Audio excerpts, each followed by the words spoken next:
Let's start the event. Good evening, everybody. On behalf of IBPW, I welcome you all to part 2 of the two-part series. I'm Shaila Sahoni.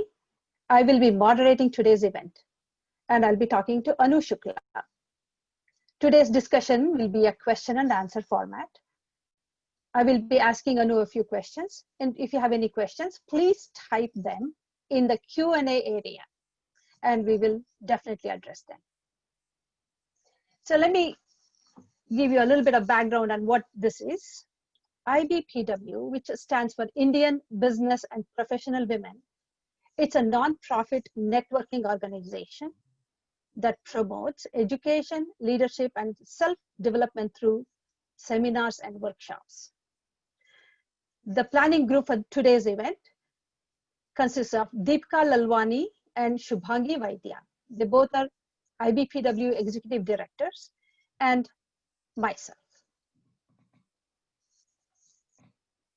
Silicon Valley Reads is also a nonprofit organization whose mission is to promote reading and literacy, broaden the exposure to and appreciation of good literature, and build a sense of strong community. Santa Clara County Office of Education, Santa Clara County Library, and San Jose Public Library Foundation each year organize more than 150 events around the Bay Area for meaningful book discussions. IBPW has been collaborating with Silicon Valley Reads to host these discussions for 15 years. This year is the 100th anniversary of women's suffrage in the US.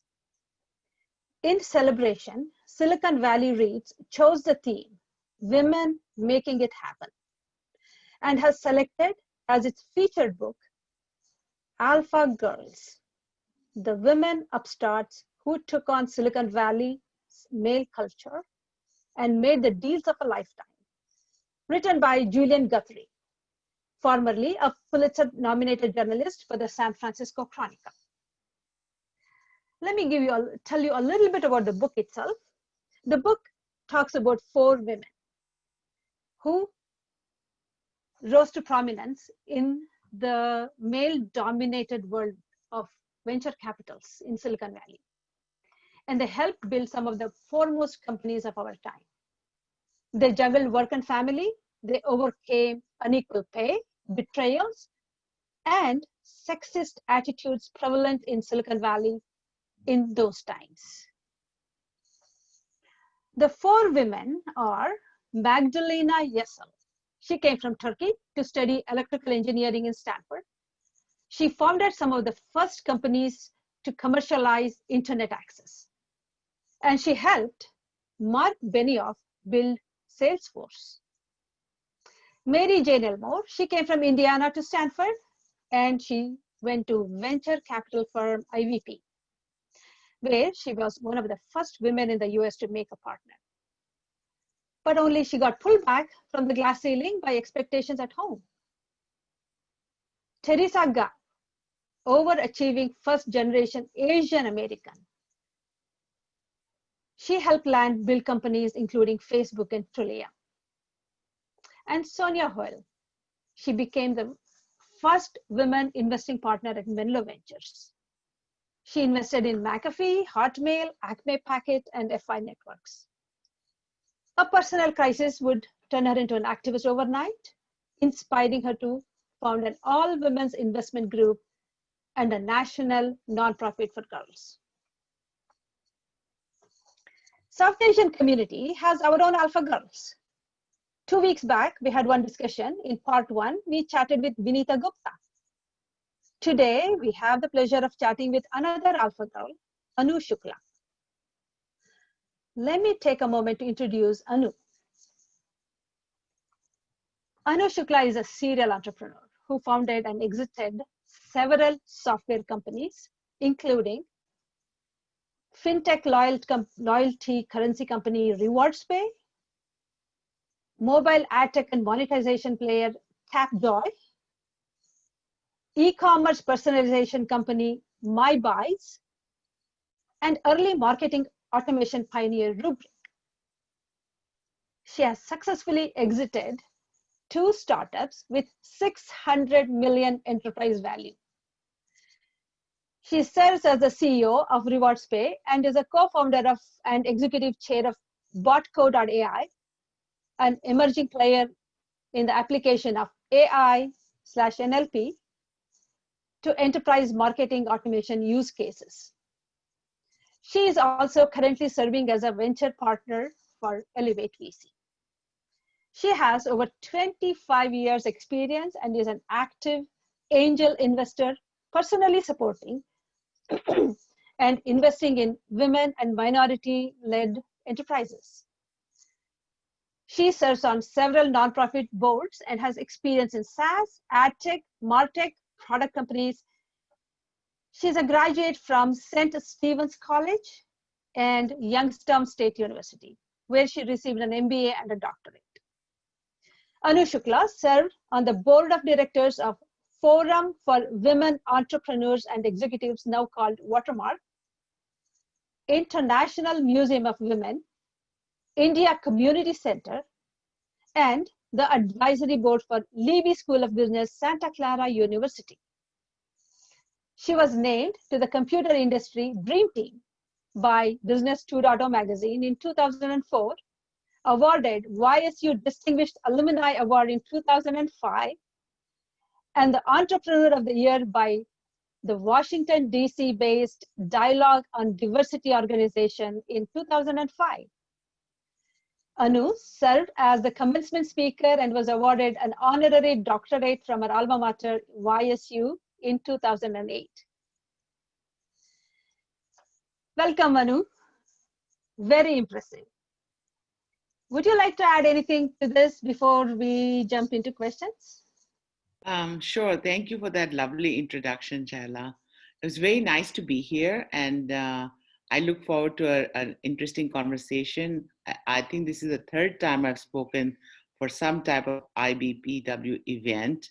This one is, of course, virtual, and in the horriblest of times, COVID 2020, as I call it. So I'm really looking forward to engaging and being helpful and talking to all our participants. In the past, it's been really wonderful in the events that I've done. So looking forward to it. Awesome. I think you can almost guess my first question. We want to know, how did Anu Shukla become who she is today? So successful. Can you tell us a little bit about your early childhood, how you're growing up in India, how it molded you to who you are? That'll be Yeah, one thing I wanted to mention is somehow your voice went down a little bit. So you want to adjust your volume a little bit? Okay, thanks. I think I got your question, but I don't know if the rest of the audience could hear you or not. Okay. All right, let me check my voice. Okay, yeah, how is it now? It's still low. I It was fine when you were giving the introduction, and then it went really low. Really?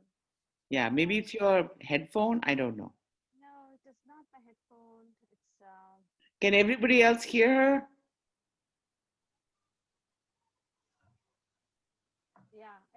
Everybody's saying the same thing in the Yeah. chat, that my voice is low. I don't know. What can we do?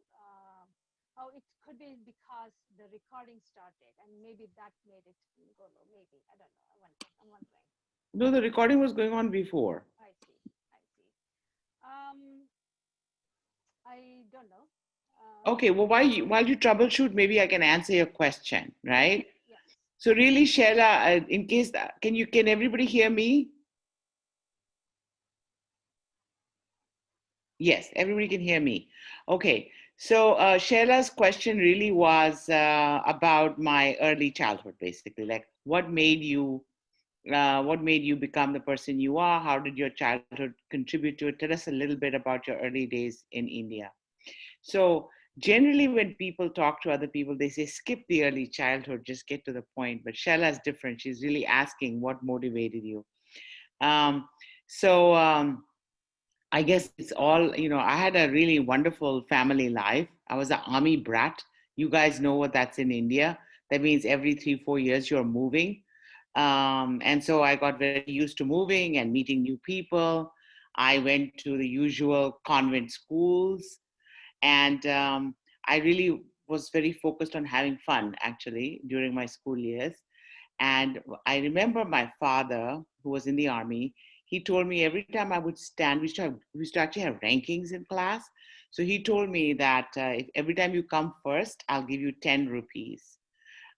So he gave me 10 rupees the first time. I said, "Oh, I came first again." He gave me 10 rupees. And then after that, he said, I went to him and he says, "I think this is an old game now." He says that we have to come up with something new. So that was, I was motivated to get that 10 rupees. 10 rupees, as you know, nowadays is worth nothing. But at that time, it was a big deal to me. One of the things that we didn't have, and I don't want to date myself, but we didn't have very interesting fodder on television to watch. So what we liked to do as an activity was to read books. And I do remember with my siblings, the big threat was that I would read an Agatha Christie book before them and tell them who the murderer was, and that would keep them in check. So I think every night, almost every day, we would go to the Delhi Gymkhana Club or whatever military club in this where we were stationed, and hit up the library. We knew the librarian really well, and try to get all the books and check them out. And while my father played tennis or squash, and we had different snacks in the club. So that was kind of our go-to activity. Wasn't really sitting and watching a lot of television. So I think all of these things made me very fond of reading, very fond of achieving, and I got a lot of encouragement from my family to do whatever it is that I wanted to, that I was happy doing, and that have probably made the biggest impact on everything I do today. Excellent. Any difference in my, No, no, no, still low? it's a little better, I think. If you Okay. maybe speak up, that's all Okay. I can All right. suggest. Yeah. Okay. So, we all know that nurturing plays a big part in everybody's success.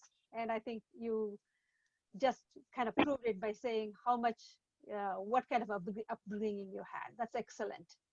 So I think when you and I talked once, I know you told me that you came to this country at a very young age. I think when you were 19 years. Something like that. Yeah, close to. Yeah.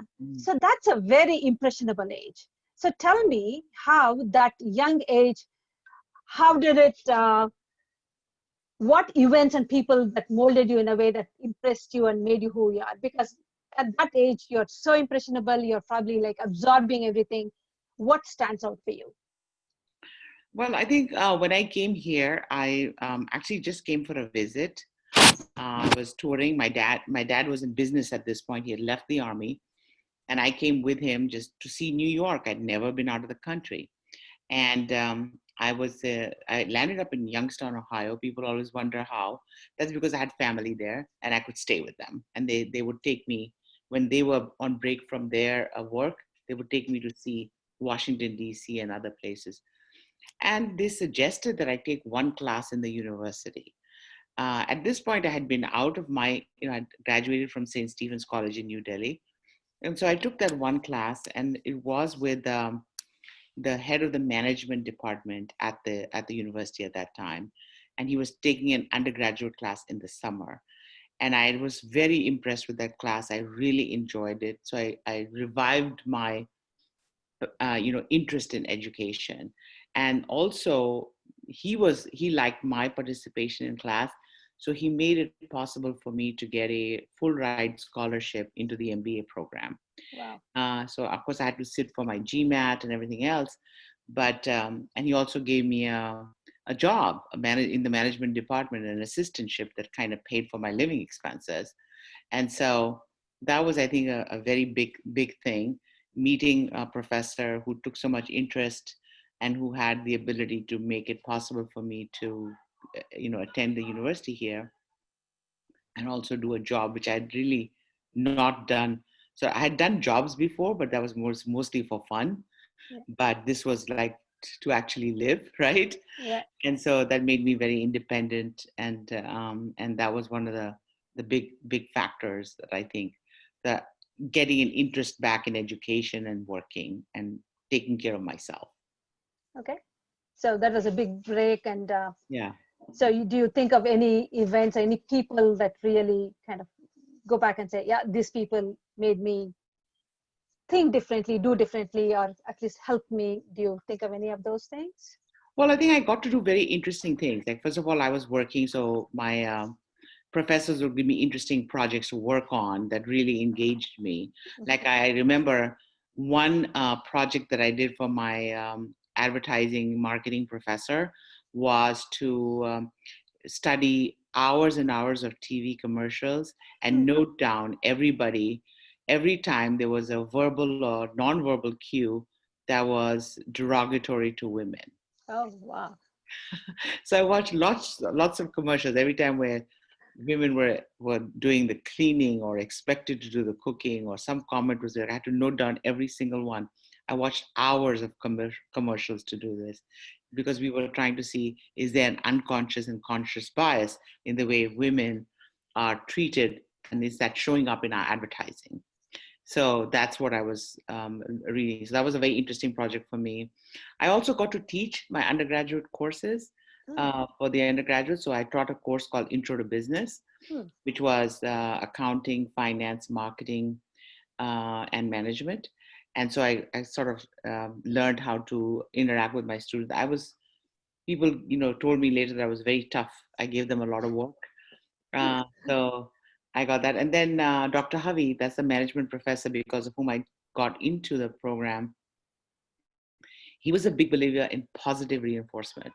So there was like a lot of things about, we studied about positive reinforcement, how it's much better than negative reinforcement, and so on and so forth. And I think those were the things that I kept with me and they stayed with me. Wow. Actually, this is a very good segue to my next question. So you are a serial entrepreneur.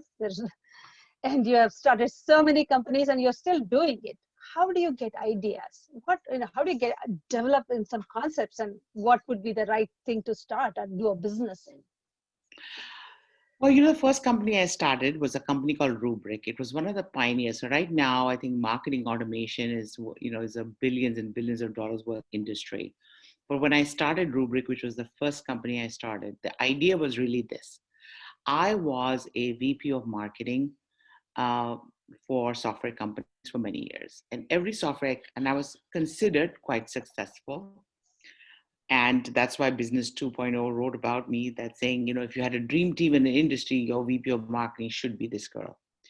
And so, what I had done, the secret to my success or whatever success I had as a VP of marketing was to create a system for myself that I used to make me an effective VP of marketing in a B2B environment. And I took what I had done for myself and I literally made a product out of it. And then I started to launch a company around it.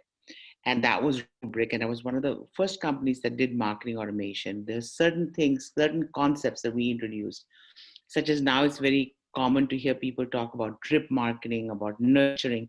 But we did that, right? And we Okay. put that in our software. And then marketing people are always questioned about the quality of the leads or demand generation that they Yep. do compared to what sales thinks about them, right? You say, I gave 100 leads to a salesperson, and the salesperson says, these were all rubbish. They were no good. Nobody wanted to buy. So, how do you qualify leads and how do you agree with sales on what is a qualified lead? We put that into our software. The other part is you always have to analyze how much you're spending versus what it's producing.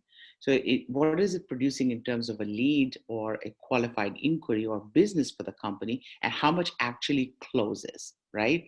So, we called it closed loop marketing, the budget to revenue kind of, connection. So that was one of the concepts that we put into our software. These were all brand new. And I do remember, actually, you mentioned Alpha Girl Sonia. Well, Menlo Ventures is the company that VC firm that actually funded our first company. And I do remember going to a lot of VCs at that time trying to raise money. And those were different fundraising times, by the way. We didn't, they were, I didn't have any experience, and there were not that many active angels at that time that I knew about.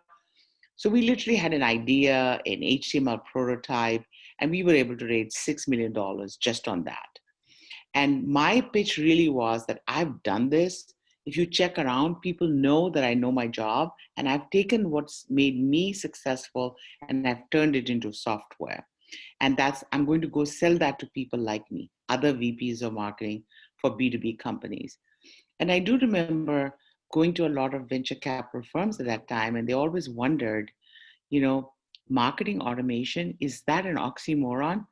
Now, 19 years or 17 years later, it's like a huge industry. It's one of the common things, huge companies, $1 billion exits, still a lot of activity, but we were very early. We were very pioneers in that time.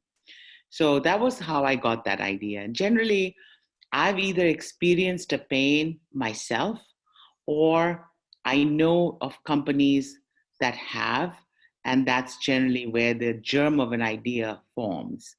And then, in order to bring it to fruition, you really need a team to collaborate with you. At least that's what I believe in. And then you have to talk to a lot of prospective customers. So I do remember we talked to a couple of hundred customers for Rubric to find out if there was really a need for it. So other VPs of marketing, well, if I gave you this, would you use it? That sort of thing. And we still do that. And when you do that all, you can still get it wrong, but it's a really important step to take. So your question being, how do you come up with these ideas? First of all, I have a very active mind, which is always darting in multiple directions. And I find starting many companies and doing a lot of things actually is suitable for me. It's not for everybody. But for me, I like to do different things. I literally get very bored of doing the same thing every day. So I like to diversify, and that's just my nature. Awesome. So when you were saying, whatever you were saying now reminded me of an old adage called necessity is the mother of invention. Mm-hmm. So you found the need to invent something and you went and invented. Excellent, excellent. So being being in the being so successful, being in the business for so many years, you probably have hit on some very high points, or maybe sometimes very low points. Can you share one of each so we know what you might have gone through? Well, there are high points and low points every single day in a business or in life, actually, right? Yeah. Nobody's feeling high all the time, and nobody's feeling, hopefully, not low all the time as well. Mm-hmm. So it takes a while to get used to it. Like, in a startup, if you win a big customer, you win a big deal, that's a very high point. If you hire somebody you really wanted to hire and you've been working on that hire, that's big. And when you go into a board meeting and you make a presentation and the board says, "Oh, that's a really great job," the board's your boss, right? So that's really a good thing. You feel really good. If your employees do well, they enjoy working in the company. That's also a high point. When you lose a deal, sometimes, for example, in my current company, we are doing really well. Recently, we one deal that we were working on that I was for sure we are going to get, and we didn't get it. It actually went on hold. It was one of those non-decision kind of deals. And I felt very low about it. And I haven't felt that low for a really long time. So these things you take personally. Like if somebody leaves the company, I don't know, till today, if somebody quits, I feel bad. I Yeah. feel bad, like, why did they quit, right? What did we do wrong? What could we have done better? Or is something with us wrong with us? How can what's happening? You get concerned about it. So I think it's the the trick isn't how low or how high you feel. It's really how you recover from these things. Like, you don't get too excited when things are going well. You don't just think that you're completely beyond anybody's reproach, and that when you get low, you always know you can get out of it. Like, if you work hard, and what are the things you have to do. So the most exciting thing is when you fall, how fast and how high you can get up. That's like really. Excellent advice. Awesome. I know you mentioned Sonia O'Hell, and I think the other way, one time when you and I were talking, you mentioned you also knew Magdalena yourself. Yes, yes, yeah. Can you tell us something about, I mean, your interaction with the two of them?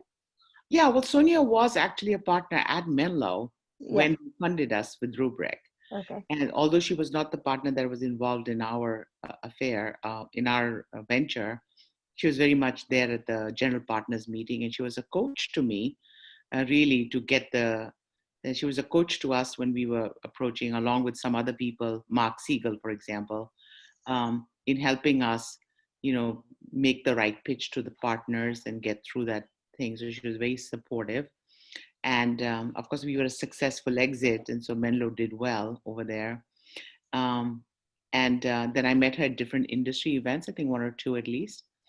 And Magdalena I just met recently again, and she was one of the few female venture capitalists that time when we were getting started. So yeah, they're both really very supportive of other female entrepreneurs. All right. Yeah, because when we read the book, we have like these four women in front of us. So it's very interesting that you had a personal relationship kind of with them. Yeah. Very interesting. So this question probably I think you might have been asked this question many times. Your ethnicity and your gender, being of South Asian origin and being a female, how has it impacted you in your career and in your successes? Well, I think that it was kind of unusual in the beginning. I think there's more representation. Like in the 2000s, a lot of women, because it was the go-go days of the internet, a lot of women came in to do e-commerce and things like that. So we had a lot more female entrepreneurs. But when I started, like a few years prior to that, it was kind of a new thing. I remember we set up a group called Digital Dames, just women in, the women in the digital area. So it was kind of new.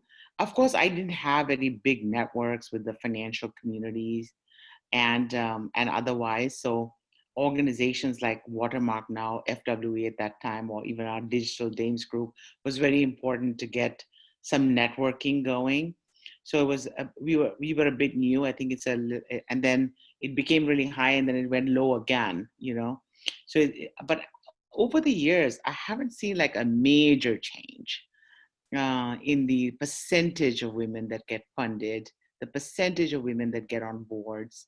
I think there's an upward movement and always an effort to do it, but I wouldn't say we're there yet. We're not 50% yet, right? Which if that's the goal you're going for. Right.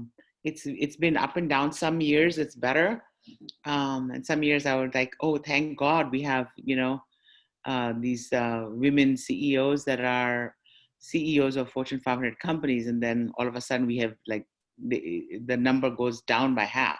Yeah. So I think it's an ongoing effort, and I think it definitely is beneficial to build up networks and these organizations like IBPW, FWE, Digital Dames I mentioned. These are all very important to get women out there talking and meeting each other and creating their own networks. Okay. So you have been on both sides of a VC company. You were on the receiving end to start with, and then now you are you have your partner. Can you give us a little bit your take on your experience in the VC world? I'm sure it's beneficial to many of the young people in the audience. It is really an eye opener. So first of all, I'm a venture partner. I just started with Elevate VC. And their stated goal is to really support women and minority founders, which is why I really like their thesis and their agenda and their performance. So I've joined. So I'm really looking forward to it. Prior to that, I had worked as an outside external board member for certain organizations, and um, and also as a angel investor in a few companies. Happened to be all female led, but I just did it because I really liked the entrepreneur and the business idea. And it's a really eye-opener to be on the other side, because as an investor and as a board member, you really care about, the performance of the company, and you care about how truthful the the CEO is being. You don't control much, but you can see what's going on in the company, and then you don't want to always be told everything is going great, and then you understand that things aren't going that way. So you really appreciate the honesty and integrity and the good communication. So that's what I realized, how important that is. Like, when I was an entrepreneur, I used to think, why are these VCs calling me all the time, right? What is it that they need to know? I already told them, right? And why are they just asking me so many questions? Or why do they need to know so much or so often, right?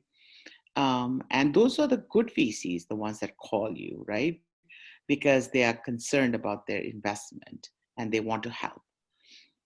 And I didn't see that part. I found that as a burden, as an overhead. But now that I'm on the other side, I understand why it's so important to be in touch with the entrepreneur, to help them, and to really understand the issues before they become very big issues, so you can prepare, because it's your investment.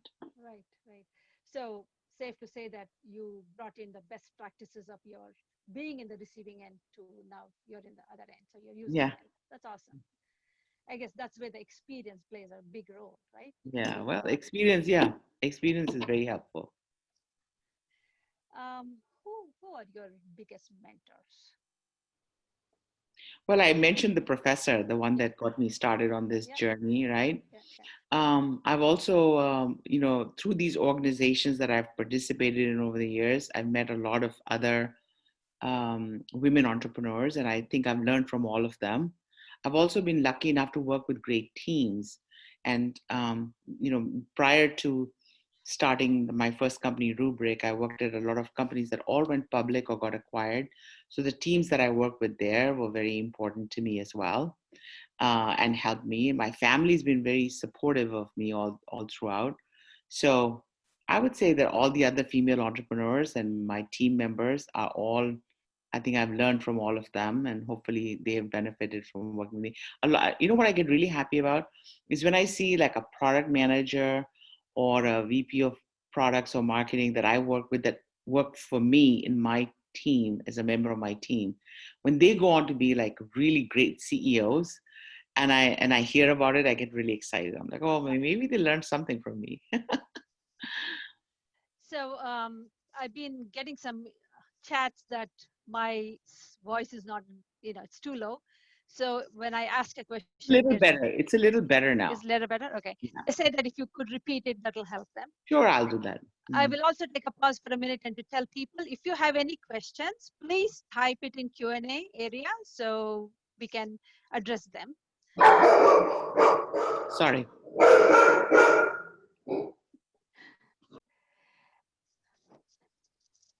Deepika, do you have? Yeah, I'll start.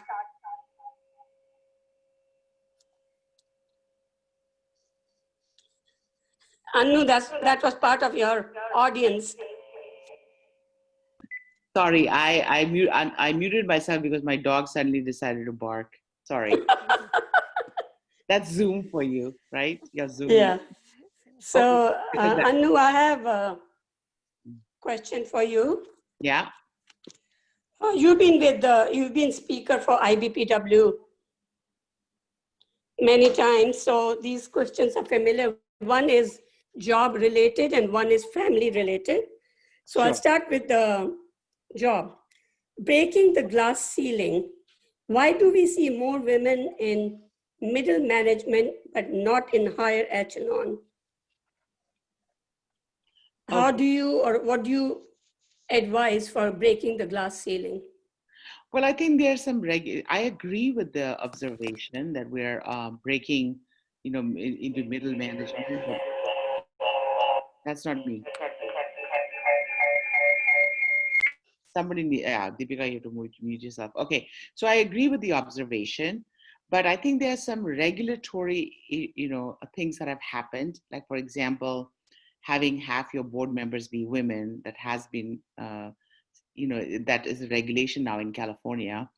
So those are the movements that will help women break into the highest echelons. There's another really important reason to remember, and that is because women take on more than their fair share of bringing up families. So whether you're in the medical field or in the business field, when their children and the family grows, the women take on that burden a little bit more, I think quite a bit more than men. And that has been especially observed during the pandemic, when people are working from home, but yet women have to take care of, the children and many of the other errands, disproportionate to their partner. So so I agree with the observation, and these are some are life reasons, and some are precedent related reasons, and there's definitely some level of regulation that is required to even this out, and some more effort on the part of men actually to make it happen. So the second question, family related, is which a lot of women ask, and it's also mentioned in this book, where one of the character advises, and most important, know that the person you marry will influence your career more than anything else. How has that played out in your life? And what do you advise if one doesn't have a very supporting spouse? Well, I think that I'm the last one to give spousal advice. But I agree with with what the author says, or one of our alpha girls says in the book, which is it's really important who you choose as your partner for many, many reasons. Not only for your own happiness, but for how you advance. Either they support you, or they are also a team member with you and are equally driven, and you're both like the power couple. So depending on what you end up with, or what you decide to end up with, it is certainly a very important decision. For me, I found when I needed it, a lot of support in terms of not being an alpha male, but being like taking care of sort of domestic work, so that I could just focus on career. So that really worked out, well for me, and I appreciate that. And I agree with that observation that you definitely need to think very carefully who you choose for many reasons, for not only work, but also your personal happiness. Um, Let me remind everybody, please ask question in the Q&A area. I do have one question from the audience, Anu. I'm going to read it. Yeah. It's from Avinash. He says, you made it big in tech without starting with a tech background. What advice do you have for women who are interested in starting a business in a field other than tech? Well, okay. So let's just first clarify what it means to have a tech background. So I think even if you know what it is to code and you do a lot of coding, like let's say I'm in software, eventually, if you're going to if you're going to be a CEO or entrepreneur, you're going to really be solving a business problem, and you're not going to have time, and you're not going to be hands-on coding forever. So what I found, what I was able to leverage was my knowledge of the problem. So as I mentioned to you, I was able to look at the problem that people in my position would have. I was familiar enough with technology to know how it could be applied to solve the problem, but I was actually more familiar with the problem. And that's the way I approached it. Now, sometimes people who are very technical may come up with an algorithm, that's, that is a better search result, right? And that's the way they come up with it. And then they look for an application of their technology to a problem. I start with the problem. So that's the difference. And so that's what the advice that I would have for other women is that you don't have to be doing everything in tech. You just have to know a problem that you can solve better than anyone else with your solution. And so tech or non-tech, that's kind of where I would come from based on my experience. Okay. The next question I'm going to read is from Sharpa Shukla. She Oh, says, "You're a good writer. Are you planning to write a book on your experience in the Silicon Valley, particularly with reference to your ethnicity and gender?" absolutely. I think that's a great idea. And by the way, Shipra Shukla is my sister who is a writer. Awesome. Uh, so I would expect her to ask that question. Um, but yeah, I think it's a very good idea. I always just feel like I'm not as good, as prolific as she is, and maybe some people that are authors are. So I feel like I still have a lot of progress to make before I can relax and write a memoir. I do the hard work of writing. Yes. So, Anu, you seem so busy. You've been so busy building companies for 25 years. What do you do for fun? Oh, I am like really into fun. As I remember, one of my school friends met somebody that I know, and she said, "Oh, that girl, I remember her. She always was really focused on having fun, but at the end of the year, she got really good results." So I am known to have a lot of fun. Okay, so I like hanging out with my kids. My kids make me very young, right? Because with their interests and their little TikTok dances and stuff like that. So I'm very much into them. I like hanging around with my friends and chatting with with my friends. I like to see movies. I like to read books, and I love to cook sometimes. Otherwise, I like to go eat somebody else's cooking. So I'm very social that way, and I really enjoy good movies, good books, and I love traveling. Unfortunately, that has come to a complete stop because of COVID. But before that, I would always plan exotic vacations, and I had so much fun in. For example, last year I remember I went to Africa for 3 weeks. I went to five in the game parks, and then ended up in Zanzibar for my post safari relaxation on the beach, and across two countries. And I loved Nigeria, Kenya, and I loved Tanzania, and the weather was perfect. And I saw all these animals, and there's great experiences. And before that, we'd been going a lot to resorts, all inclusive and stuff like that, and it was a completely different experience. So I would love to repeat that and that level of travel again and again. Okay, awesome.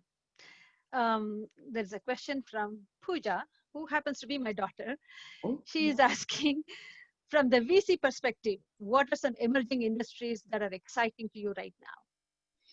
well, one of the industries that are very exciting to me is fintech. I'm very passionate about fintech.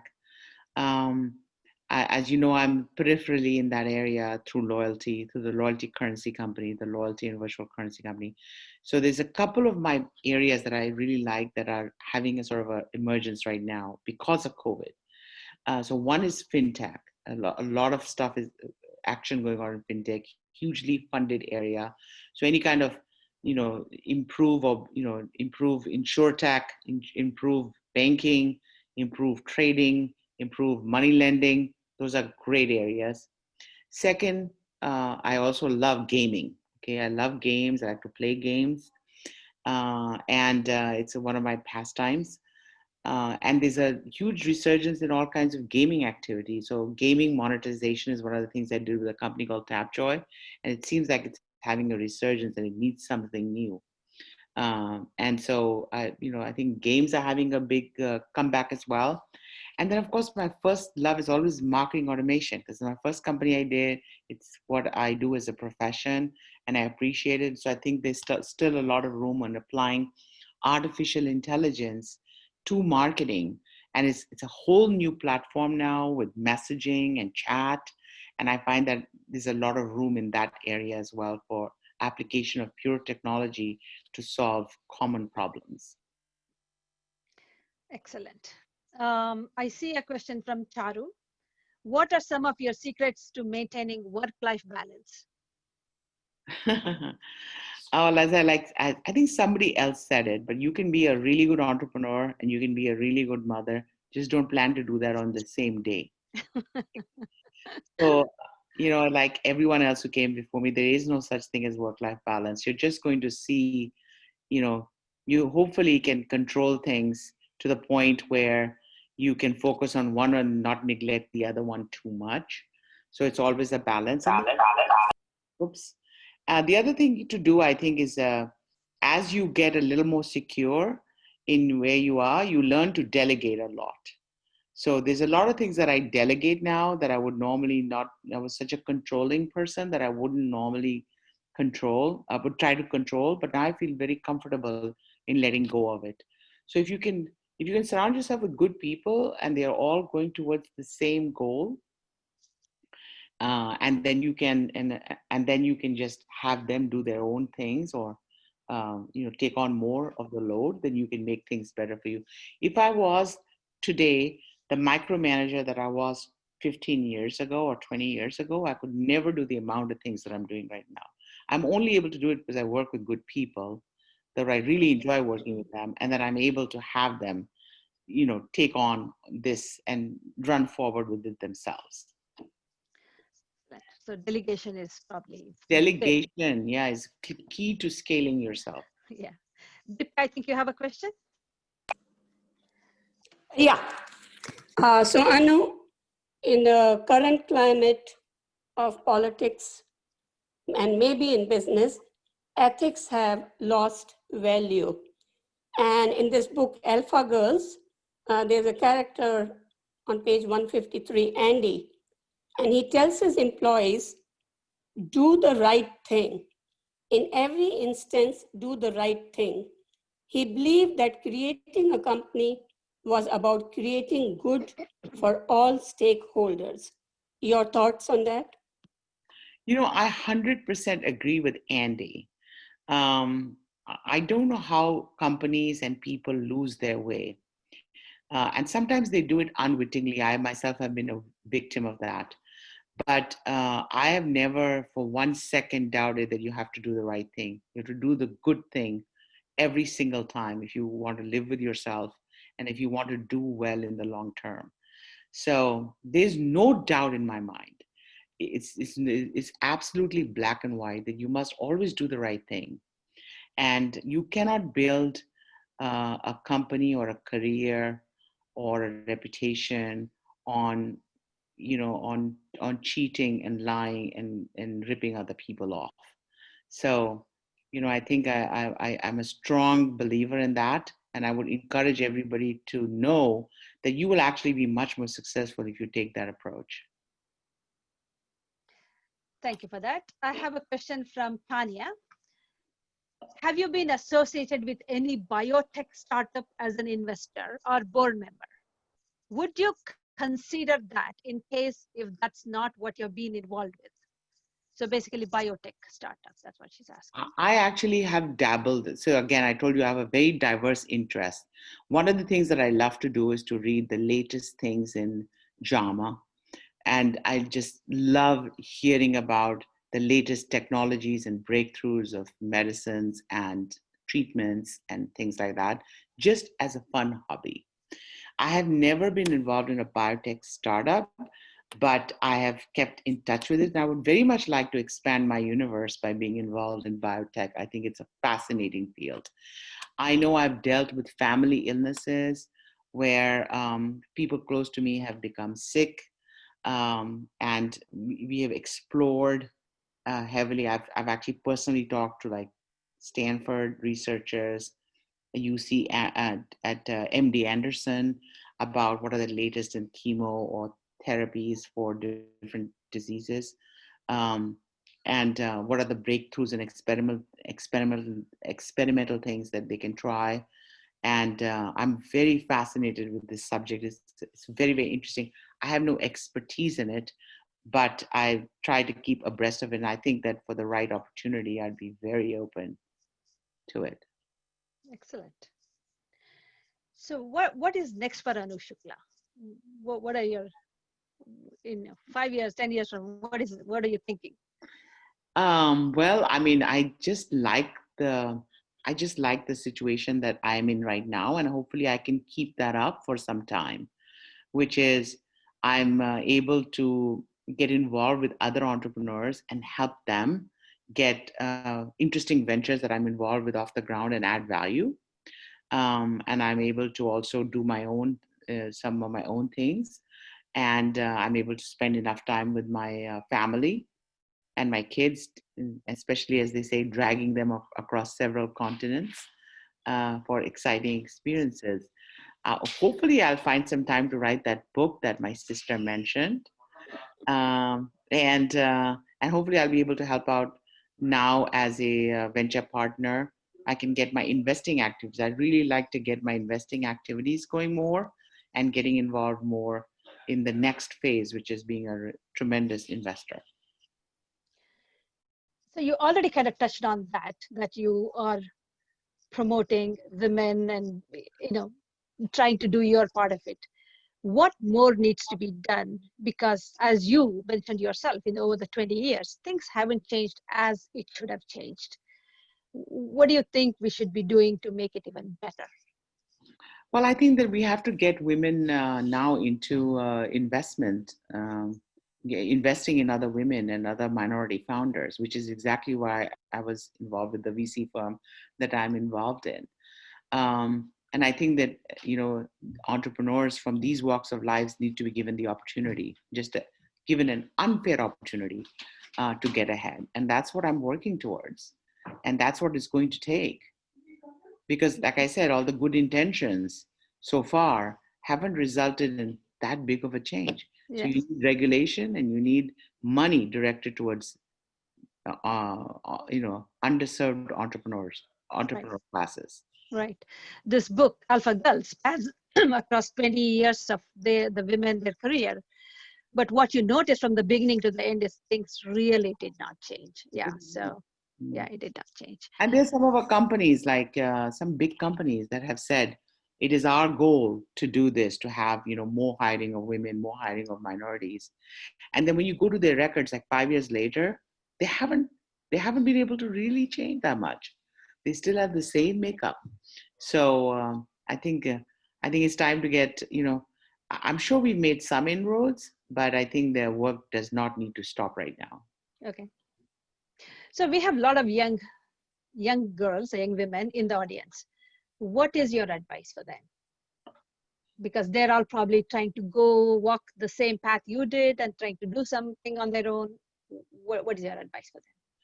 I mean, I think that young women should definitely make room for their career and approach it that way. I don't recommend to any young person to jump into something that they're unprepared for.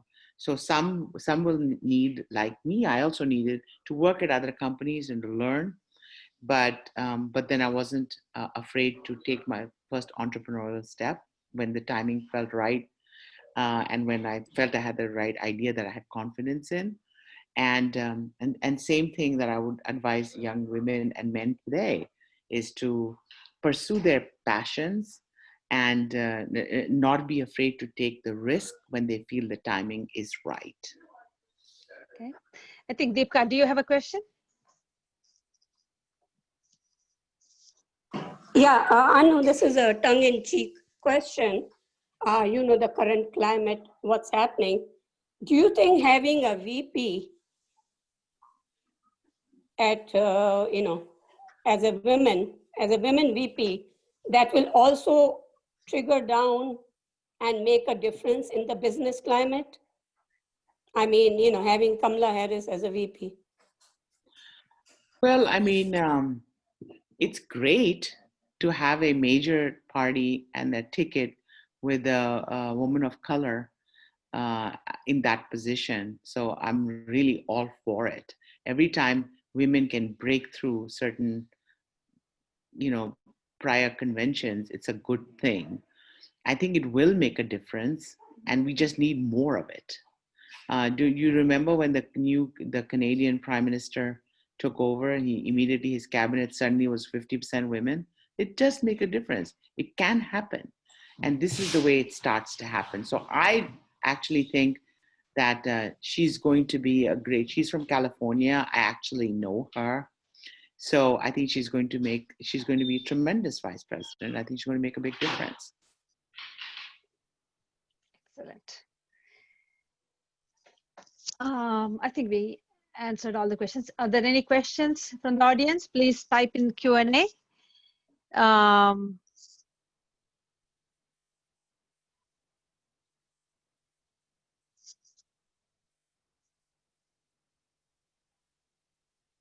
So I do have one question. Life is stressful, right? I mean, even if you don't do anything, it's stressful. And especially being a CEO of so many companies, being in the forefront of being responsible for so many people. I'm sure you have a lot of stressful situations. What do you do when you go through such stressful situations? Well, previously I used to eat a lot, and that resulted in being overweight. So I try to avoid that thing, and that is a trap you fall into. I think that building in some good habits, like exercise, like eating right, and taking some time for yourself is very, very important. So don't make the mistakes I made of reducing stress by eating, and take another approach instead, which is reduce stress by getting a dog and walking the dog every day. Nice. Yeah, I'm sure that's very stress relieving to have a pet. Yeah, I Yeah. can totally So understand that. different people have different ways to relieve stress. So this was my way of eating Okay. myself out of it, but that didn't go over too well for too long. So there are other ways to, it's different for different people. For me, it's like doing some exercise, having a pet, spending time with my kids. Those are all things that relieve stress. There's also, you can, if you find yourself overextended, you can, of course, delegate. Yeah. So I do see a few more questions. Raji Pillai is asking, if you were to start a company now, what area would excite you the most? You might have answered already a little bit on that, saying that fintech was your exciting area, but Actually, marketing automation, I mentioned marketing automation, gaming, fintech, those were good areas. Cloud, I think there's a lot of exciting stuff going on in cloud DevOps as well. I think I'm pretty excited about that area. Also, compliance, areas of compliance. okay. There's so many new regulations and people have to comply with privacy rules and all these GDPRs, etc. That's also an exciting area. Okay. All Risk right. and compliance. Mm-hmm. We are almost at the end of the time. I'm going to ask one last question from the audience, which is no name. Any book that influenced you? Did you have a role model? Well, I think all of the books that I read influenced me. I wouldn't pick out one or the other. Actually, I really like to read fiction. So it's hard to say some book in fiction sort of, affected you, but they're just stories. They just help you to live outside your physical limits, right? Yeah. So I think all the books that I read, I really recommend it, reading it early. It can have a huge influence on your thinking and your creativity.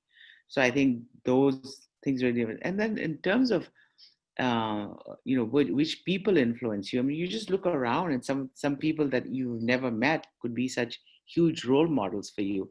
I actually really like listening to Oprah and all of the things that she has to say, and I find her very articulate and communicative. I find that very interesting. If you look at Bill Gates and what he's done with his life post being the richest man in the world, or how driven Jeff Bezos is. Yeah, nice. Or our very own Larry Ellison over here, who has all kinds of like warlike metaphors to winning in business. I think you can learn from all of them. Yeah. And I take a lot of interest in reading about these people. Sometimes I'm lucky enough to meet them and chat with them, and I try to take something away from that. But the way they live their life, you can draw some examples from it, and I like to learn from them. Yeah, the book Alpha Girl talks a lot about Larry Ellison and his initial interest in Salesforce, etc. It's very interesting the way they brought it out. I literally lived through all of that. Yeah, I'm sure. This probably will be the last question of the day I'm going to ask. Somebody asked, Sonia asked, how do you find time walking your dog every day amid your busy schedule? Mhm. Well, I have to admit that sometimes I try to get my children to take the dog instead of me.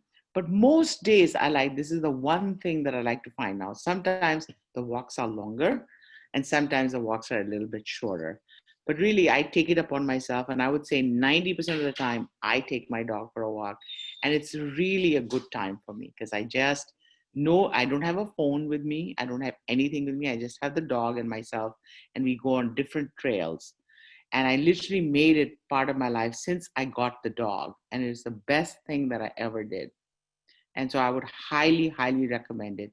Because I used to find myself, I have had treadmills and stationary bikes, and I've had the gym trips and all that stuff. And none of those are sustainable forever. For some people, they are, not for me.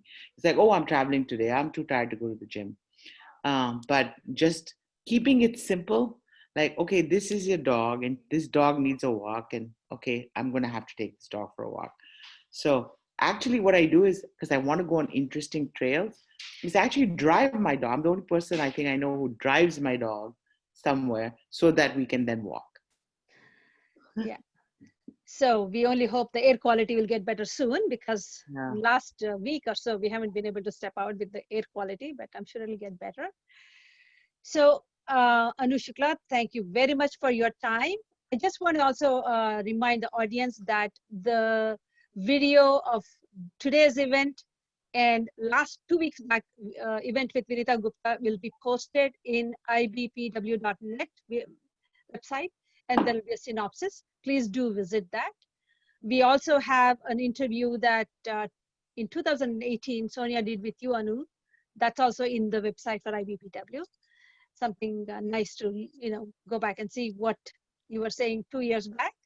Mm. Thank you very much. This was a most wonderful 1 hour that I have spent in a long time. It's so nice to look into the mind of a successful entrepreneur, and what makes you who you are. There are a lot of nice advice that you gave that's going to help everybody in this meeting. Thank you very much for your time. Thank you so much. Thank you very much for the audience and for my friends and family members who took the time to drop by.